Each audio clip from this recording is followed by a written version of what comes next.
Hora de estudio bíblico con nuestro maestro el doctor Lehman Strauss.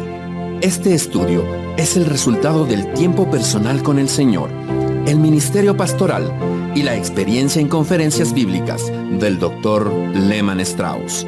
Él nos instruye y alienta con la enseñanza de la palabra de Dios. Ahora, el doctor Strauss. Es una alegría para mí poder estar una vez más con ustedes para continuar nuestro estudio bíblico por Romanos 8.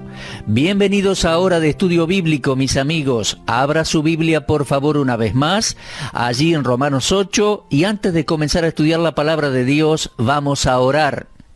Amado Padre, te agradecemos en este día por el tesoro que tenemos en vasos de barro. Gracias por el privilegio de vivir un día más. Gracias por las bendiciones de esta vida. Gracias por la oportunidad de estar con nuestros seres queridos y tener comunión con otros creyentes. Gracias, Padre, porque podemos ser testigos tuyos en este mundo. Gracias porque en medio de pruebas y dificultades tenemos la seguridad de que todas las cosas nos ayudan para bien. Te pedimos que nos hables por medio de tu santa palabra y que tu Espíritu Santo obre en todos nosotros. Te lo pedimos en el nombre del Señor Jesucristo. Amén. Muy bien, mis amigos, vamos a Romanos capítulo 8. Hoy vamos a comenzar con una de las porciones más dinámicas de este capítulo. A esta porción yo la llamo la sección de la glorificación. Y corresponde a Romanos 8, desde el versículo 16 hasta el 39, el final del capítulo 8. Quiero leer el pasaje y tener hoy unas palabras introductorias, porque vamos a tomar varios programas para considerar esta porción bíblica tan importante. Leo así, aquí a partir de Romanos 8, 16. El Espíritu mismo da testimonio a nuestro espíritu de que somos hijos de Dios, y si hijos, también herederos, herederos de Dios y coherederos con Cristo, si es que padecemos juntamente con Él, para que juntamente con Él seamos glorificados. Pues tengo por cierto que las aflicciones del tiempo presente no son comparables con la gloria venidera que en nosotros ha de manifestarse. Porque el anhelo ardiente de la creación es el aguardar la manifestación de los hijos de Dios. Porque la creación fue sujetada a vanidad, no por su propia voluntad, sino por causa del que la sujetó en esperanza.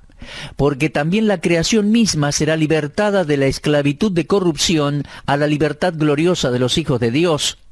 Porque sabemos que toda la creación gime a una, y a una está con dolores de parto hasta ahora, y no solo ella, sino que también nosotros mismos, que tenemos las primicias del Espíritu, nosotros también gemimos dentro de nosotros mismos, esperando la adopción, la redención de nuestro cuerpo. Porque en esperanza fuimos salvos, pero la esperanza que se ve no es esperanza, porque lo que alguno ve, ¿a qué esperarlo? Pero si esperamos lo que no vemos, con paciencia lo aguardamos. Y de igual manera el Espíritu nos ayuda en nuestra debilidad, pues ¿qué hemos de pedir como conviene? No lo sabemos. Pero el Espíritu mismo intercede por nosotros con gemidos indecibles.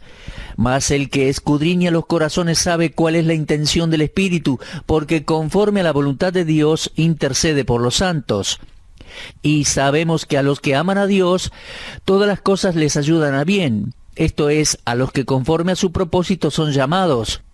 Porque a los que antes conoció también los predestinó para que fuesen hechos conforme a la imagen de su Hijo, para que Él sea el primogénito entre muchos hermanos.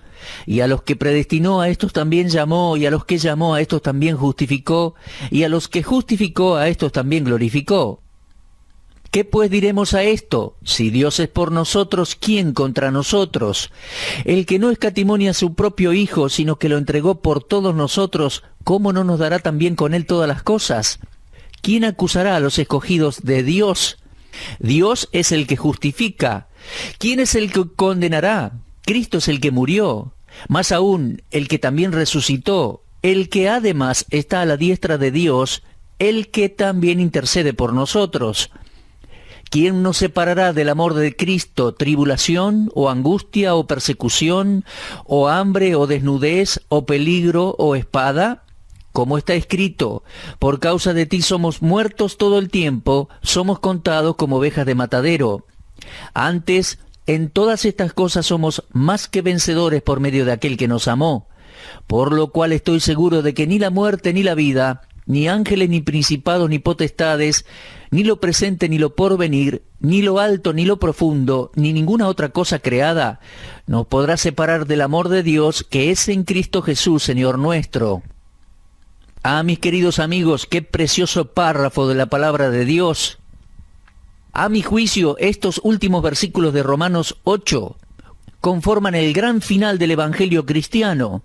Ahora, recuerde que Pablo en Romanos no está predicando el Evangelio a inconversos, sino que está enseñando el Evangelio a creyentes. Y no todos comprenden el Evangelio. Hay muchas personas que van a la iglesia pero no comprenden el Evangelio. Hay muchos creyentes que no entienden de qué se trata.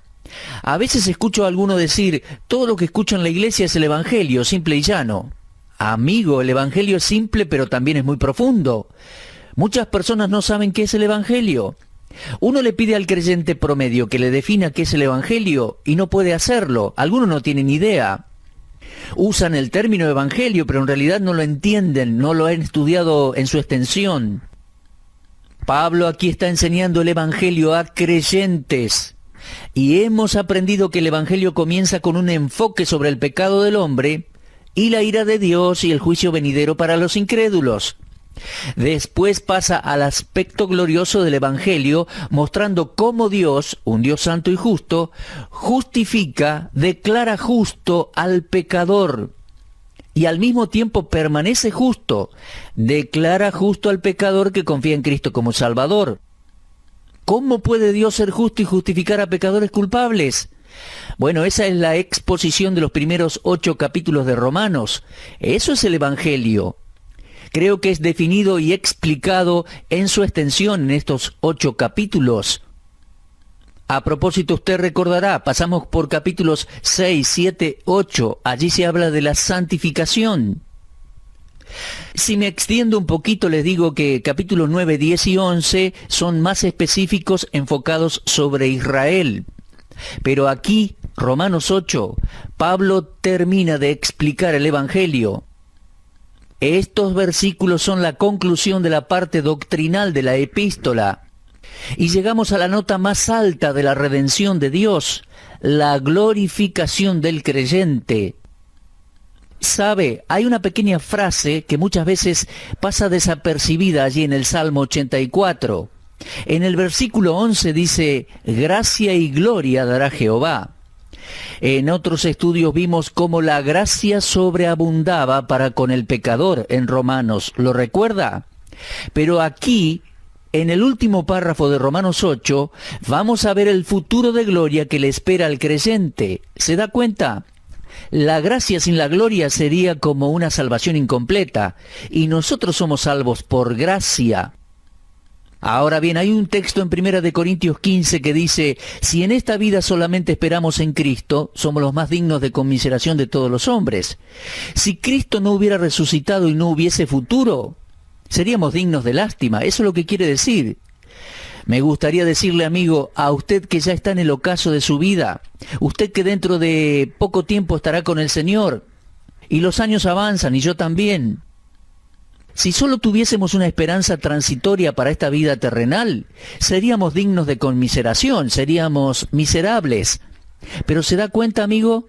Lo más maravilloso está por venir. Pablo nos va a mostrar la gloria que nos espera aquí en Romanos 8. Como dije antes, lo voy a repetir. La gracia sin la gloria sería una salvación inconclusa, incompleta. Así que Pablo aquí contempla la última fase de nuestra salvación. Mi amigo, apreciado hermano en Cristo, aférrese a esta gran verdad de los versículos 16 al 39 de Romanos 8. Esta es nuestra seguridad eterna. Es nuestra gloria futura, la bendición que espera a cada creyente cuando pase de estar en esta tierra y llegue a la presencia del Señor. Hemos estado subiendo a las alturas de la justificación y la santificación, pero aquí, en el último párrafo de Romanos 8, llegamos a la cima de la glorificación. Aquí comenzamos a respirar el hermoso aire de la seguridad, mientras permanecemos en la atmósfera de este mundo inseguro todavía. Es el futuro que el apóstol Pablo tiene en mente en estos últimos versículos de Romanos 8. Bien, vamos a comentar algunos versículos. Vamos a comenzar con el 16. Dice así: el Espíritu mismo, ese es el Espíritu de Dios, da testimonio a nuestro espíritu de que somos hijos de Dios. Mis amigos, hemos visto que el Espíritu no es una mera influencia, no es una energía ni una emanación de Dios. El Espíritu Santo es Dios. Creemos en un Dios trino y personal. La Biblia enseña un Dios tripersonal: Dios el Padre, Dios el Hijo y Dios el Espíritu Santo. Los tres poseen todos los atributos esenciales de la deidad, sin los cuales Dios dejaría de ser Dios. Ahora, el Espíritu da testimonio a nuestro espíritu de que somos hijos de Dios.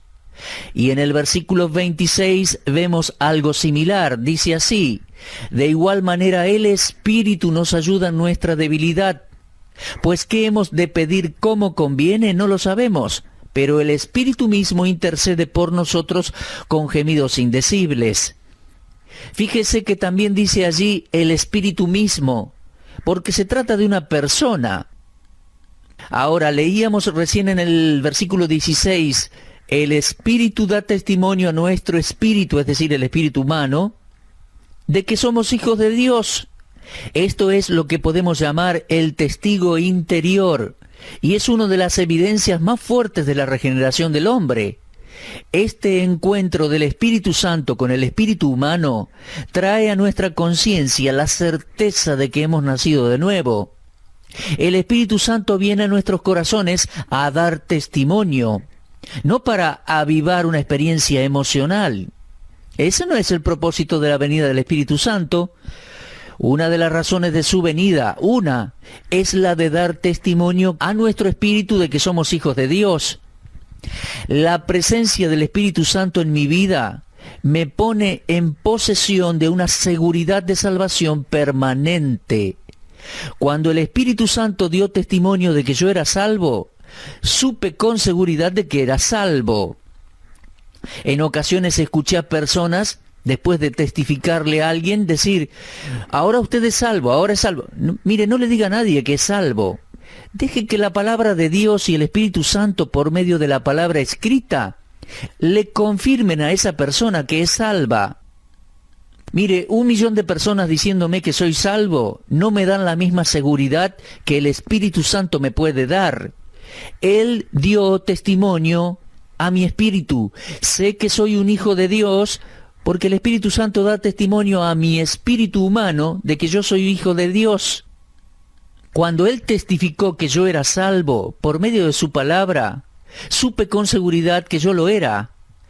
Antes de ser creyente, algunos de mis amigos trataron de convencerme de que yo ya era cristiano, de que ya era salvo, pero sus palabras no me daban ninguna seguridad. Sabía que estaban equivocados. En lo profundo de mi corazón, yo sabía que no era salvo entonces. Pero algunos de mis amigos, como me habían hablado el Evangelio, decían que yo ya era salvo. Decían: sí, seguro que es salvo, porque va a la iglesia, lleva la Biblia, debe ser salvo. ¿Se da cuenta? Pero es el Espíritu Santo el que efectúa el nuevo nacimiento en el creyente, haciéndolo un verdadero hijo de Dios.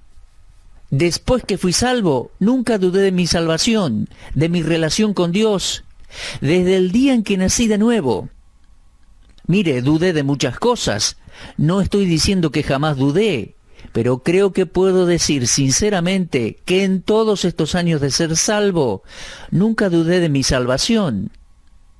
No entiendo por completo cómo el Espíritu Santo me lo confirmó, pero estoy absolutamente seguro de mi salvación. En otra porción de las Escrituras, en Gálatas 4:6, Pablo escribió de esta manera: por cuanto sois hijos, Dios envió a vuestros corazones el espíritu de su Hijo, el cual clama: Abba, Padre. Ya consideramos esa palabra aramea, la palabra Abba, y significa papá. Usted lo recuerda, ¿no? es el primer clamor del creyente infante hacia Dios. Y ahí tenemos al testigo interior, la persona del Espíritu Santo que mora en nosotros, testificando de que somos salvos. ¿Tiene, mi amigo, usted esa seguridad de salvación? ¿Tiene usted ese testigo interior que es el Espíritu de Dios? Mi amigo, aférrese de ese versículo 16. El Espíritu de Dios, el Espíritu mismo, da testimonio a nuestro espíritu de que somos hijos de Dios. Mire, usted no me puede decir que yo no soy salvo. Ninguna persona en este mundo puede negarme lo que Dios me dio. Nadie puede negar lo que el Espíritu Santo da testimonio.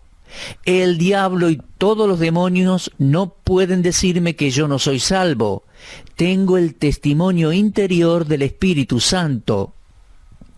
Ahora bien, esa no es la única seguridad que tengo.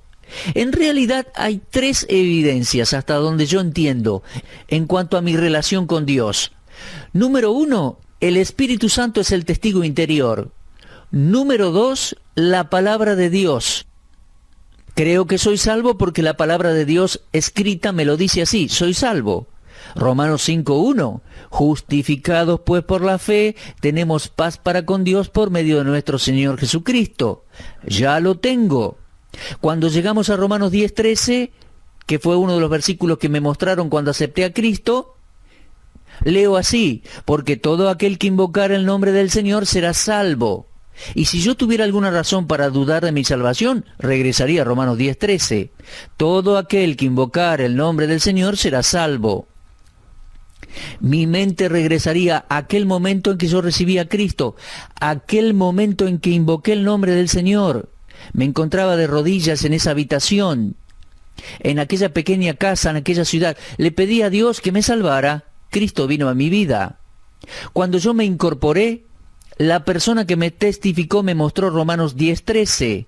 Todo aquel que invocar el nombre del Señor será salvo. Le repito, ese día invoqué el nombre del Señor y yo fui salvo. Y el Espíritu Santo testificó de esa salvación. Él fue testigo. Bueno, eso es lo que Pablo está diciendo aquí en el versículo 16. Mis amigos, estamos llegando a la sección de la epístola que habla de glorificación. Nos encamina hacia la esperanza del futuro.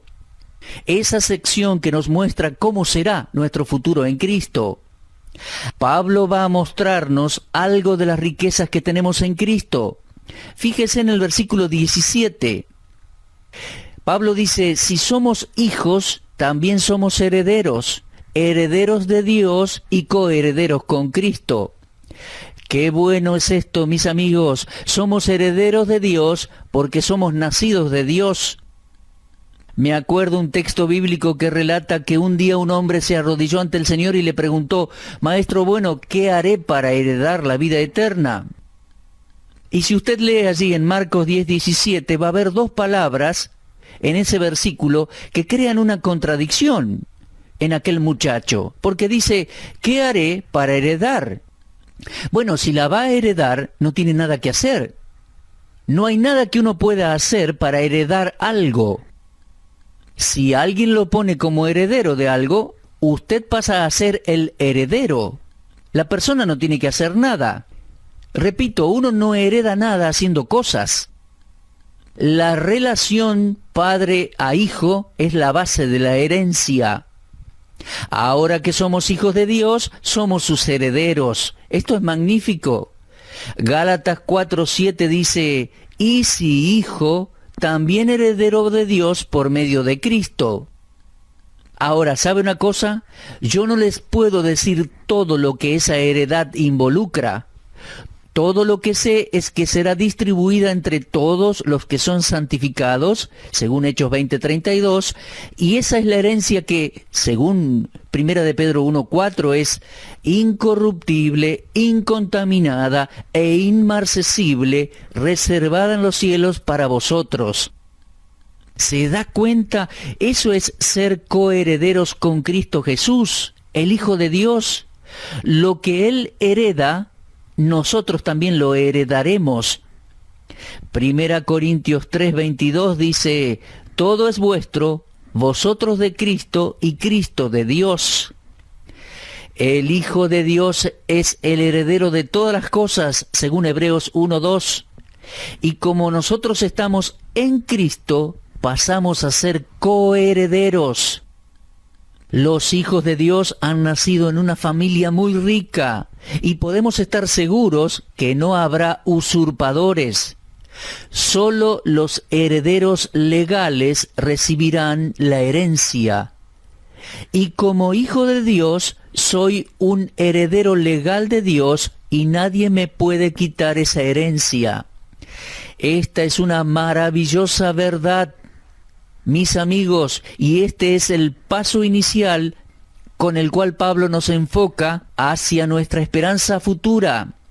La bendita esperanza de los hijos de Dios, nuestra glorificación. ¿Sabe una cosa? Los padres de Lehmann Strauss fueron muy pobres y al morir no nos dejaron ninguna herencia. Pero hace unos años Lehmann Strauss tuvo una experiencia bastante extraordinaria.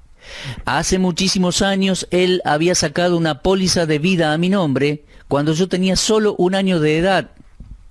Creo que pagaba 10 centavos por semana o algo así. Eran otros años, ¿no? Y el cobrador venía a casa para recoger ese dinero. Cuando los hijos llegamos a 21 años, recibimos la suma de $100, allá en aquel entonces. Ahora, déjeme explicarle que entonces era bastante dinero. Cuando Lehmann Strauss se casó y se fue de casa, en una ocasión su madre lo invitó a comer. Al llegar a la casa, papá, muy orgulloso, me dio ese cheque de $100. Y yo le dije a mi señora, tendríamos que hacer de esto un cuadro, tendríamos que ponerlo en un cuadro. No creo que vaya a gastar este dinero jamás. Tuve la intención, viendo el sacrificio de mi padre, de guardar eso. El sacrificio que mi padre había hecho a través de los años. Pero sabe, al fin y al cabo tomé el cheque y lo utilicé un día. Y hoy en día no tengo nada para mostrarle qué pasó con ese dinero. Esa fue la herencia de mi padre. Un gran sacrificio, poco valor, aunque yo lo aprecio de corazón, y fue una herencia corruptible, no duró mucho.